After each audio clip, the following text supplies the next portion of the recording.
O tema que eu trago para a igreja nessa noite é o banquete da salvação. Começando com Lucas 13, 29 e 30, e na sequência nós observaremos alguns versículos da primeira carta de Pedro. Então já fica com a sua Bíblia engatilhada para lermos a passagem de Lucas e em seguida vamos avançar para a primeira carta de Pedro. Lucas 13, 29 e 30 diz o seguinte: muitos virão do Oriente e do Ocidente, do Norte e do Sul, e tomarão lugar à mesa no reino de Deus. Porém, de fato, há muitos que serão primeiros, e primeiros que serão últimos. O texto nos diz que muitos virão tomar lugar à mesa do reino de Deus. A salvação bíblica, é quando você chega no limite dos seus esforços para ser bom o suficiente diante de Deus. Por isso que Jesus diz: os últimos serão os primeiros. A salvação é quando você admite o seu total fracasso. Deus, eu não consigo, eu não posso, eu sou incapaz, eu sou pecador, eu sou miserável, não há nada de bom em mim que eu possa apresentar ao Senhor. E é aí que a salvação acontece, porque então você ouve a boa nova e crê nela. E que boa nova é essa? É que você pode ser aceito por Deus, mesmo fracassado. E você pode ser aceito à mesa do Pai pelos méritos, não os seus, mas os de Jesus. Você encontra na obra da cruz o acesso direto a Deus. Recebe então uma nova intimidade, um novo relacionamento, e você entra entre os primeiros. Por isso o Senhor Jesus Cristo disse que os últimos serão os primeiros e os primeiros serão os últimos. Eu gostaria de observar essa ideia do acesso a Deus, da salvação espiritual como um banquete, comparando com três coisas que nós encontramos num banquete, numa refeição.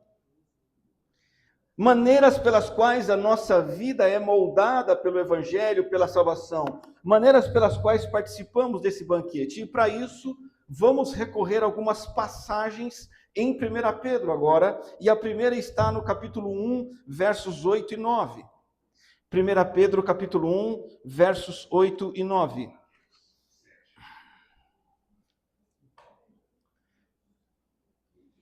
O banquete da salvação, em primeiro lugar, olhando para essa passagem, é que ele é experiencial.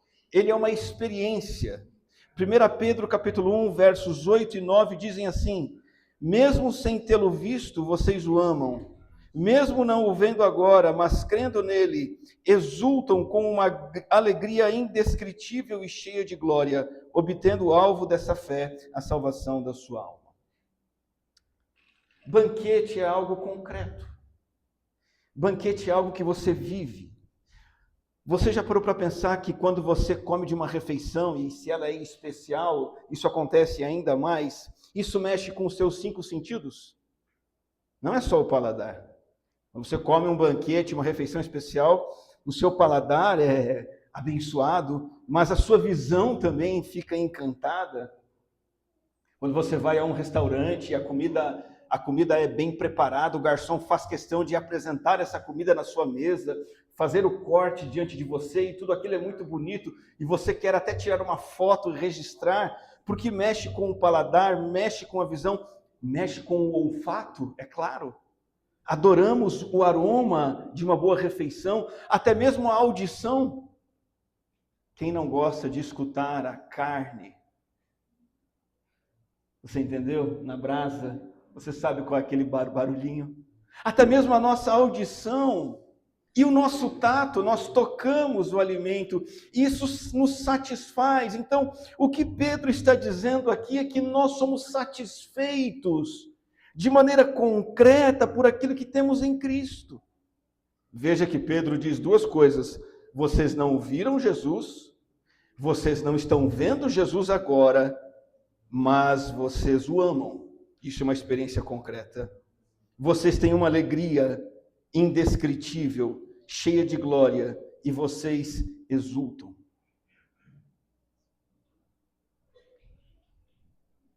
salvação, como um banquete, ela é uma experiência concreta na minha vida e na sua vida. Eu preciso recorrer a João capítulo 2, que conta e narra para nós o primeiro milagre de Jesus, escolhido por João, numa festa de casamento em que o vinho acaba muito antes da hora. E acabar o vinho numa festa era um risco tremendo de humilhação para os noivos, para as famílias dos noivos, promessa de cerimônia perante toda a sociedade. Porque a festa de casamento era para ser uma festa. Eram dias de festividade e alegria.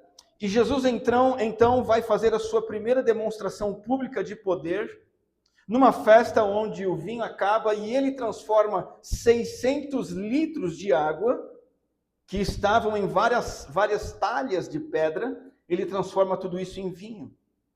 E João diz que isso foi um sinal, o primeiro. O que é um sinal? Sinal é um elemento, sinal é uma demonstração que traz em si o significado de algo. Aquele milagre de Jesus trouxe em si o significado do próprio Jesus. Jesus está dizendo, olha, este é um sinal, este vinho que tem servido para você sinaliza que eu trago alegria concreta, festiva. Jesus é o mestre do banquete, Jesus é o anfitrião da festa, Jesus assumiu por nós a penalidade dos nossos pecados. Jesus garante para nós um veredito que jamais poderíamos ter sozinhos. Jesus garante para nós o veredito de inocentes. E esse é um aspecto legal e objetivo, mas que traz consigo um valor de experiência incomparável. A experiência de ser salvo tem que ser uma experiência para você, muito melhor do que a experiência do seu casamento, muito melhor do que a experiência da sua casa própria. Tem que ser uma experiência muito mais festiva, concreta, interessante do que qualquer outra coisa que você tenha vivido na terra. E se não é porque você não experimentou a verdadeira salvação ainda. As Escrituras o tempo todo vão dizer que a salvação mexe com os nossos sentidos. Por exemplo, há um salmo em que o salmista diz, provai e vede que o Senhor é bom. Provam e vejam, experimentem que o Senhor é bom. Não é só concordar e acreditar. Você sabe que o mel é algo doce, mas você prova da doçura quando você ingere esse mel. E é isso que o Senhor está dizendo com relação à salvação. Quando você se apropria da salvação, ela é uma experiência concreta na sua vida.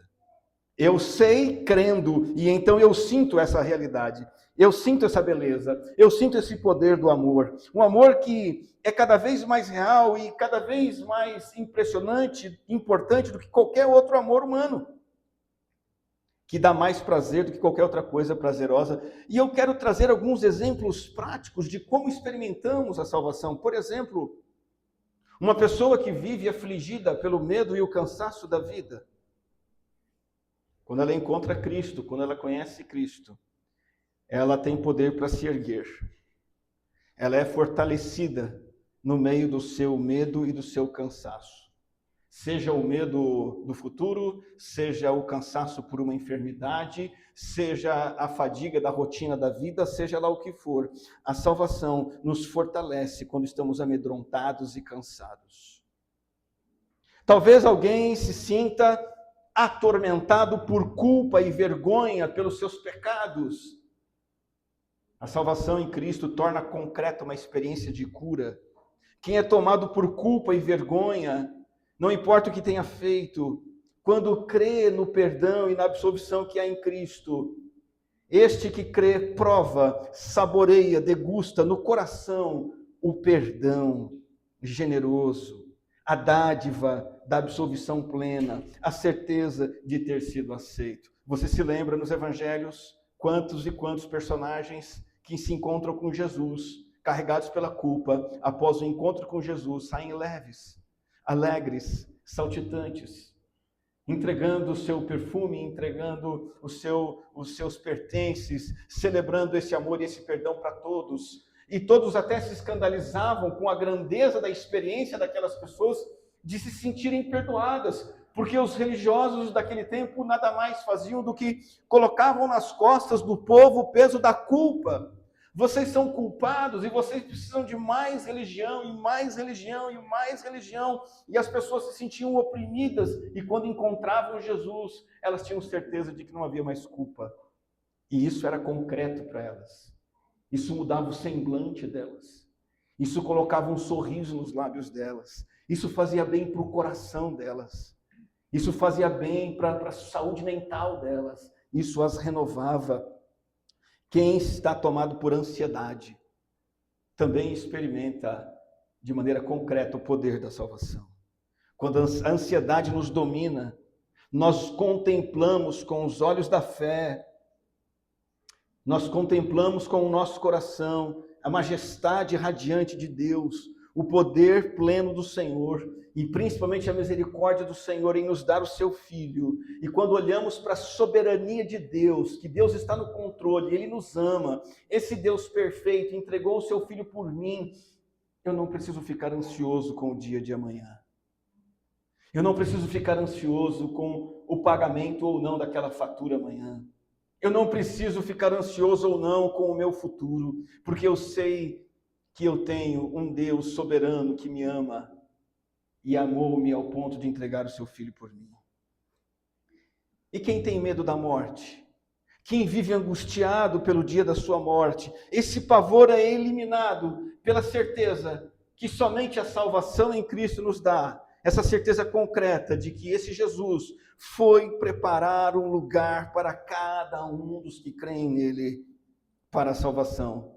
E esse Jesus voltará para nos levar para esse lugar. Então o pavor da morte é dissipado. De fato, Jesus concede acesso à presença de Deus. Ainda que a experiência da presença de Deus nos nossos dias terrenos seja oscilante, seja cheia de altos e baixos, por causa do nosso estado de espírito que é frágil, da nossa disposição que é incerta, pelo fato de às vezes nos dedicarmos à oração e à devoção, às vezes não, pelo fato das nossas circunstâncias nos oprimirem, mas o tempo todo nós sabemos que estamos na presença de Deus, e essa é uma constante irredutível, e essa é uma experiência concreta. Então, em primeiro lugar, o banquete da salvação é experiencial e concreto. Em segundo lugar, eu convido a sua atenção para 1 Pedro capítulo 1, alguns versículos seguintes. Pulando do versículo 9 para o 14, o apóstolo Pedro nos apresenta aquilo que pode ser chamado de o segundo aspecto do banquete da salvação. Em primeiro lugar, a salvação é concreta, mexe com os nossos sentidos. Em segundo lugar, de acordo com o que Pedro nos diz, o banquete da salvação, ele é transformador. Capítulo 1, verso 14.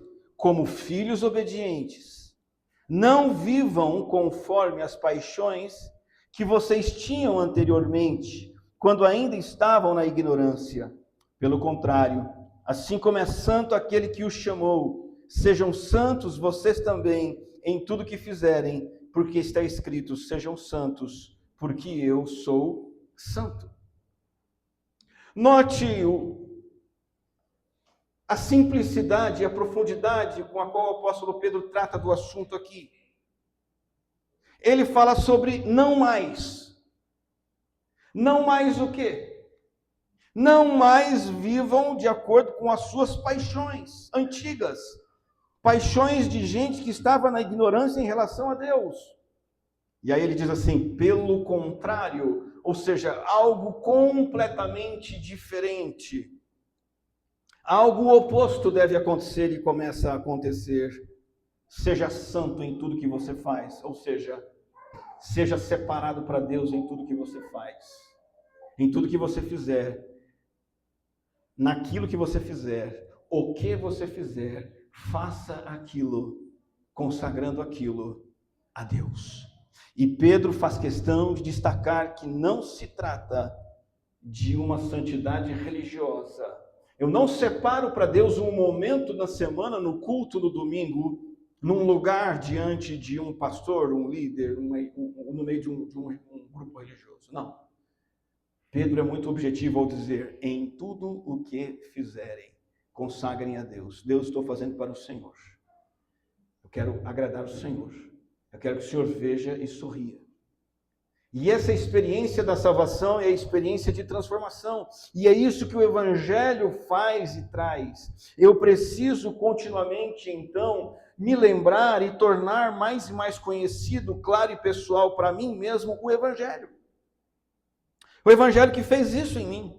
Que me tirou da vida, da ignorância nas paixões e inverteu tudo e me colocou numa vida de santidade. Sejam santos porque eu sou santo, e eu preciso reafirmar este evangelho de transformação dia após dia, para mim mesmo, aplicando, colocando no centro de tudo que vejo, de tudo que penso, tudo que sinto, tudo que faço, e então eu cresço em sabedoria, em amor e paz. Qual é o princípio do evangelho? Já vimos hoje, o Evangelho diz assim: ele me aceita em Cristo. E como ele me aceitou em Cristo, por isso eu o obedeço. E só assim eu o obedeço, e não pelos meus esforços, mas por aquilo que ele fez em mim. Eu começo a me relacionar com Deus, eu vivo esta nova identidade. No entanto, ele me aceita em Cristo, mas nada de ficar achando que basta fazer uma oração aceitando Jesus, que você vai desfrutar plenamente dessa transformação, dessa santidade, que automaticamente você será santo em tudo que fizer. Não! Quando você entende quem é Jesus e crê em Jesus, você é salvo. Mas não há uma mudança automática na sua vida em que você começa a fazer tudo de forma santa. A tendência natural vai ser continuar funcionando, você continuar funcionando no, abre aspas, modo humano. O que é o modo humano de se comportar? Você continua guiado pelas suas ideias. Você aceitou Jesus. Ele pagou o preço dos seus pecados, mas as suas ideias continuam comandando sua vida. Você aceitou Jesus, mas continua no modo humano, seus valores, suas convicções, seus costumes, suas prioridades, mesmo tendo sido salvo pela fé em Cristo. Essa é a fé no Evangelho que se limita à dimensão inicial, superficial. Efetua muito pouca transformação. No íntimo, no mais profundo do ser, quando eu apenas aceito Jesus e continuo vivendo a minha vida, eu continuo funcionando sem nem pensar, com base no modo humano.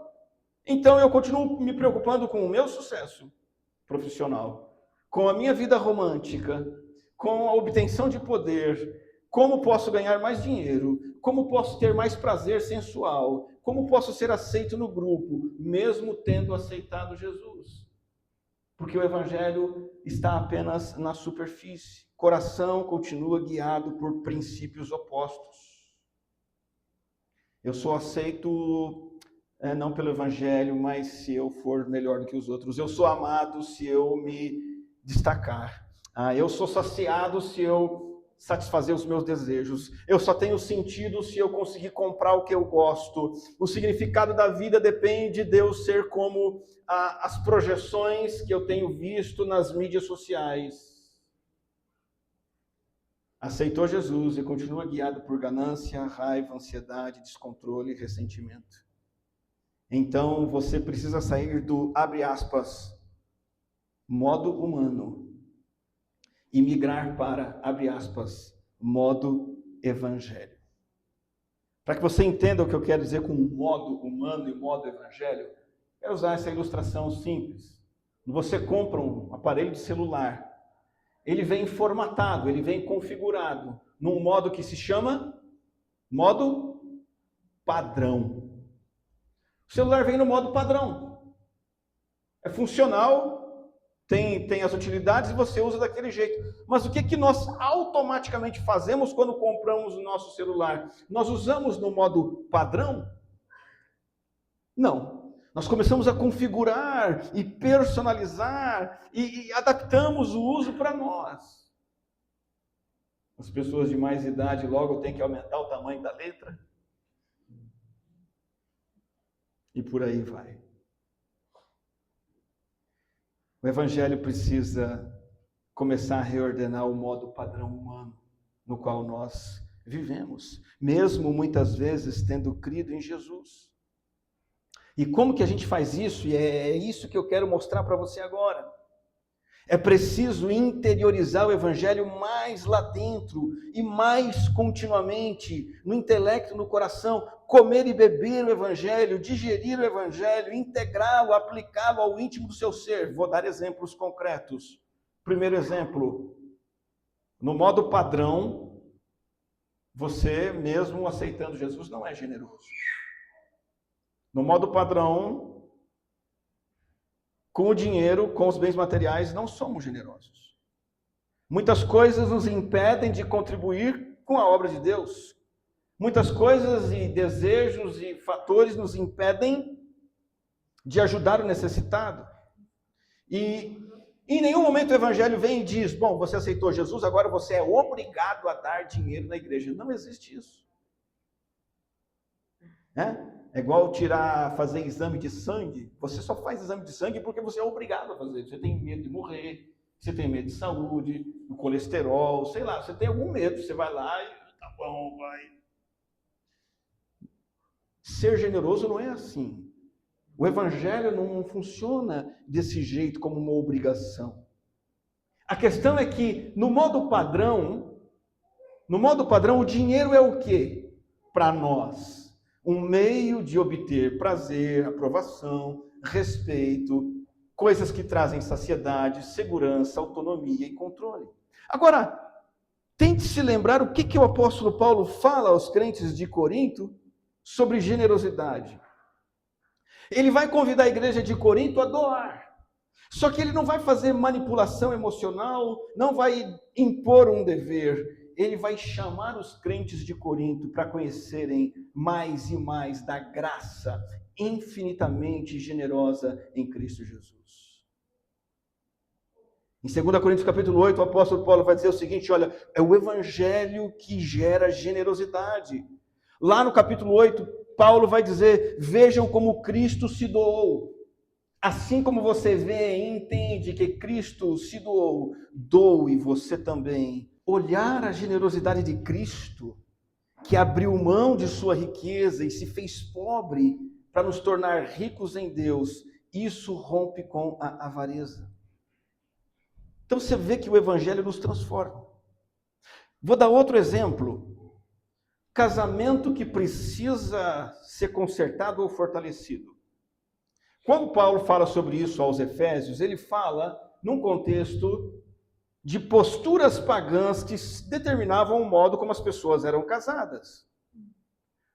Na Éfeso antiga, a quem Paulo escreve sua carta,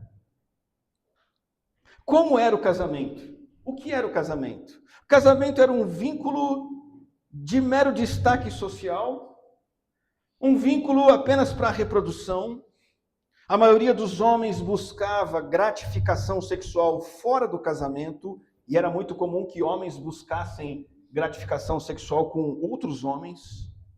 O casamento era marcado pela superioridade masculina, a inferioridade feminina e tudo mais. Você imagina o apóstolo Paulo escrevendo uma carta para consertar aquele padrão de casamento que havia naquele contexto? Como inverter aqueles padrões pecaminosos? Como tornar aqueles novos crentes que viviam aquele padrão conjugal de Éfeso, daquele jeito, como fazer com que eles fossem companheiros, fiéis, carinhosos no casamento? Pelo Evangelho. Pelo Evangelho. Não por ameaça, não por manipulação. O que o apóstolo Paulo trabalha em Efésios 5? Ele destaca de forma muito realista a salvação de Jesus. E ele vai dizer assim, a salvação de Jesus é um ato de amor conjugal, sacrificial. Você se lembra o que Paulo escreve acerca dos maridos? Maridos, amem as suas esposas de que maneira? Como Cristo amou a igreja. Ele chama a mente das pessoas, ele convida o entendimento do povo de Deus para o Evangelho. Isso é o Evangelho. E se Jesus, o marido, ama a noiva, a sua esposa, sacrificialmente. Maridos, agora, não é mais a sociedade que determina como vocês tratam suas esposas. É o Evangelho de Jesus. O contrário também. O que Paulo diz para as esposas: se submetam, respeitem, honrem, sejam companheiras. Assim como a noiva deve ser companheira de Cristo, da mesma maneira o Evangelho deve transformar a postura da esposa no casamento. A solução de qualquer problema conjugal é olhar, se alimentar, se nutrir do profundo amor conjugal de Cristo no Evangelho. Isso pode ser aplicado a não somente generosidade, casamento, mas educação de filhos, a problemas com perdão, questões profissionais. Em todas as áreas, o Evangelho vai nos transformar quando nós não somente arranhamos a superfície do Evangelho, mas absorvemos o Evangelho e tentamos entender como ele transforma a nossa vida diária. Veja, esforço redobrado para obedecer normas morais não é suficiente para viver uma vida que agrada a Deus. Não é o convite do Evangelho. Quando você aceita Jesus, você não está sendo convidado por Jesus para seguir uma nova cartilha. Não é isso que significa se tornar seguidor de Jesus. A maioria dos católicos evangélicos brasileiros acham que é isso. Agora eu sou, diziam no passado antigo, e eu me lembro até hoje, agora eu sou da lei dos crentes. Essa ideia distorcida de que seguir Jesus é seguir uma nova lista de regras, e não é. Existem regras a seguir? Existem, mas antes dessas regras serem seguidas, é preciso que eu me alimente deste Evangelho continuamente, que eu entenda mais e mais, que eu me aprofunde mais e mais. Porque obedecer regras sem mudar o coração é algo superficial, fugaz, ineficaz, cansativo, escravizador. É preciso uma mudança de dentro para fora. O Evangelho transforma de dentro para fora. O Evangelho gera uma motivação para a obediência, para o serviço e para o amor. Baseado em reverência, baseado em temor, em gratidão, maravilhamento diante do que Deus é para nós em Cristo Jesus. Muita gente se engana dizendo: se basta então aceitar o Evangelho e crer no Evangelho, eu sou totalmente salvo pela graça e não importa a maneira que eu viva, estou liberado de obrigações morais. Que engano! Essa graça que nos salva, ela é poderosa. Essa graça que nos salva, ela tem um segundo aspecto. Eu sou comprado pelo preço infinito que Jesus pagou e só isso poderia me salvar. E diante do fato de que eu fui comprado por um preço muito mais alto do que eu poderia pagar, não há como viver agora de forma egoísta, não há como viver de forma displicente, promíscua. Não é assim que se responde a um amor infinito. Entenda uma coisa, nós que cremos em Jesus, aceitamos o Evangelho, nós não somos pagadores de impostos. Calma, antes de você comemorar dizendo que não precisa mais pagar imposto, não é bem isso que eu quis dizer. Porque a ideia da religião é mais ou menos a ideia do imposto. O que o pagador de imposto faz? Ou deveria fazer? Ele paga os impostos que lhe são exigidos para que não tenha dívida nenhuma e então, sendo um pagador de impostos ok, ele vai fazer o quê? Ele vai exigir os seus direitos. Eu quero a médica no postinho e quero o raio-x para mim. Eu quero a estrada sem buraco. E a gente está com problema, né? Porque a gente paga imposto, exige direito e não recebe. Mas enfim, o pagador de impostos é isso, ele faz aquilo que ele deve fazer, não deve nada, e aí se torna então um exigente.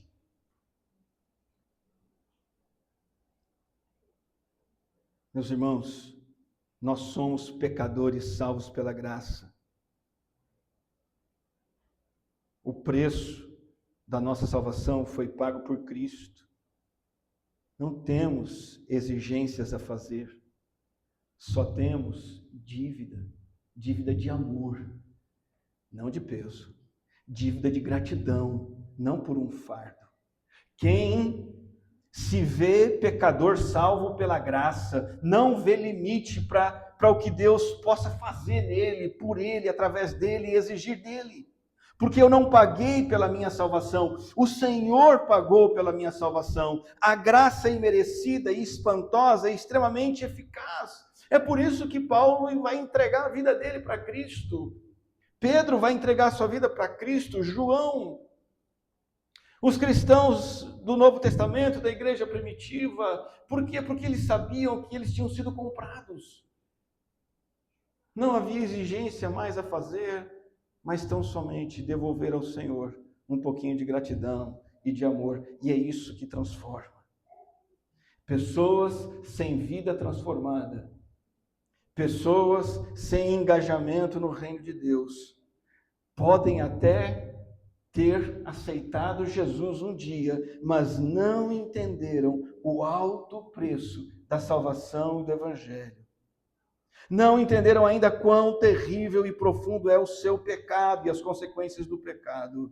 Não sabem ainda o quanto é precioso ser salvo do pecado por meio de Cristo. O Senhor Jesus diz algo muito interessante numa das suas parábolas, a parábola do semeador. No último grupo de sementes, no último instante em que o semeador lança a semente e a semente frutifica, ela cai em solo bom. Na explicação da parábola, Jesus diz assim: olha, quem ouve e compreende, dá fruto. Quando você ouve o Evangelho, e você remoe o Evangelho, você mastiga, lembra? É banquete, lembra? É refeição, você se apropria, você se entende, você compreende mais e mais, você começa a ser transformado, você começa a produzir fruto. Somos salvos pela fé somente, diz a Reforma Protestante. Somos salvos pela fé somente, mas não por uma fé que permanece só. Ele se sacrificou por mim, então eu sacrifico toda a minha vida para ele. Então a salvação enquanto um banquete, muitos vêm do Oriente e do Ocidente para a mesa do reino, e últimos serão primeiros e primeiros serão os últimos. E nesse banquete nós temos uma experiência concreta, nós temos transformação. Terceiro e último lugar, o banquete da salvação. Eu chamo a atenção para o capítulo 2 de 1 Pedro, o verso 5. 1 Pedro capítulo 2, verso 5. O banquete da salvação, em terceiro e último lugar, ele é comunitário. Eu tenho certeza que os melhores jantares, banquetes festivos, refeições especiais que você participou, foi com mais alguém. Pelo menos mais um. É ou não é verdade? Jantar especial, ele é comunitário. E é isso que o apóstolo Pedro nos diz, capítulo 2, versículo 5. Também vocês, como pedras que vivem, são edificados casa espiritual para serem sacerdócio santo, a fim de oferecerem sacrifícios espirituais agradáveis a Deus por meio de Jesus Cristo. Veja a construção simples que o apóstolo Paulo usa ao nos comparar com pedras. Pedras que se juntam e formam uma casa. Casa que serve a um propósito. Qual é o propósito desta casa? O texto nos diz, para sermos sacerdócio santo. E nessa casa, que é um templo, oferecemos sacrifícios espirituais que agradam a Deus. Tudo isso por meio de Jesus. Uma outra figura do dia a dia da gente, além de um templo, uma casa, é uma roda. Numa roda, o raio está ligado à roda, ao centro da roda.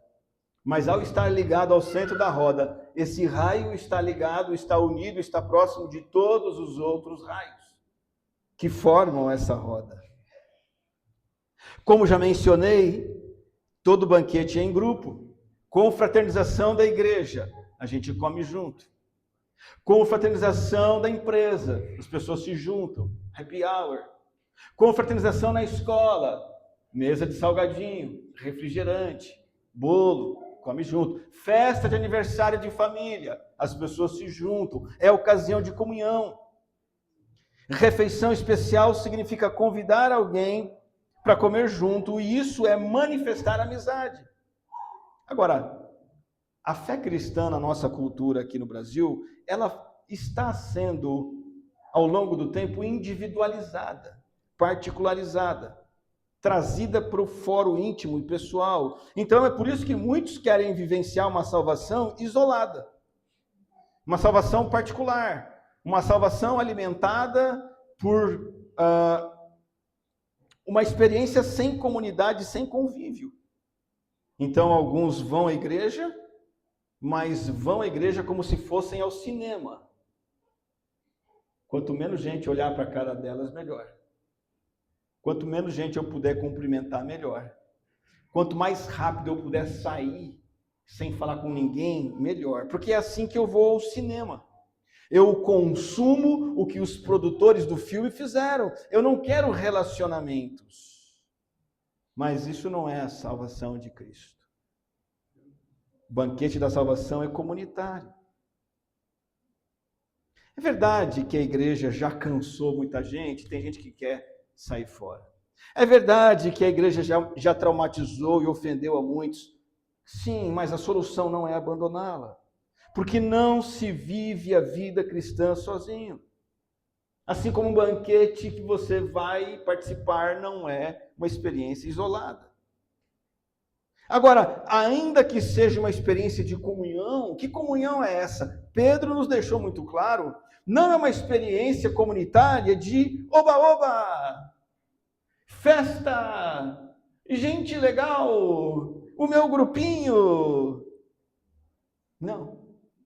Pedro é muito claro, vocês são pedras que formam uma casa, para que a vida de vocês, através dessa força de comunhão, seja uma vida de constantes sacrifícios a Deus, que agradem o Senhor, que honre o Senhor, oferecendo a Ele aquilo que o agrada. Eu gosto muito de um exemplo sobre isso que diz o seguinte: em cada um de meus amigos,